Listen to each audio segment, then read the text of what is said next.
And now, pertaining to this talk, I promised I'll speak about intravenous insulin, how it worked in both those patients. And we pulled out 2 articles. This one was from Somerset in the UK, and the second article was from America. And very recently, 2010, 2011, and both of them have used intravenous insulin to treat patients with hypertriglyceridemia.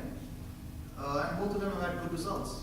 So the 2 English patients, one of them had a triglyceride level of 110, just like our Pacific Islander patient. And the second patient had high triglyceride levels of 87 in this article. And both of them had significant reductions in triglycerides after intravenous insulin infusion. And you will not argue with me that it's far more cheaper and less invasive compared to plasmapheresis. So I will do this for patients who come through the doors. The American patient had triglycerides of 400, and even his triglycerides came down as well with intravenous insulin. But what is very interesting about this was not only did intravenous insulin reduce the triglycerides, it sustained it for 3 months or longer after the infusion was over. And then they showed some graph. This was taken from the English article, where you can see the triglycerides in the first patient with the white squares, and you can see it coming down after intravenous insulin. And you can see how well it's maintained several months after the infusion, 4 months, 10 months. They described the second patient in the article as being non-compliant, and his triglycerides also fell.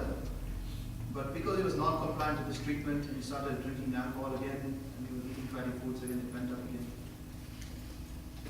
So the point of these 2 articles to make is that somehow the triglycerides are kept low even months after giving the intravenous infusion. And we believe it's because lipoprotein lipase is being activated by your intravenous insulin.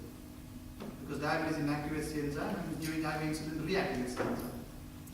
And yes, here's a patient from this hospital in December who had intravenous insulin with triglycerides more than 111, a third patient of ours, and his levels also kept low several months after the infusion.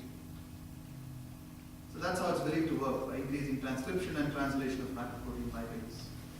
And that's what we believed. This man must have had the familial causes of hypertriglyceridemia, possibly the acquired causes by being obese and poorly controlled diabetes. Plus, on top of that, he was probably drinking alcohol from poorly controlled diabetes, and he was also obese. And so secondary causes and some genetic causes together caused the high triglycerides. And intravenous insulin is much cheaper and less invasive than plasmapheresis, and it works. And so that leads me to another interesting theory, that in future, people with high triglycerides, does it mean you bring them to hospital for insulin holidays and treat them with intravenous insulin just to get the triglycerides down, and then send them out to the community because it's now evidently working for several months? And with that, I'll conclude my talk and open for questions, and leave you with some pictures of my cooking of when I bought the pasta.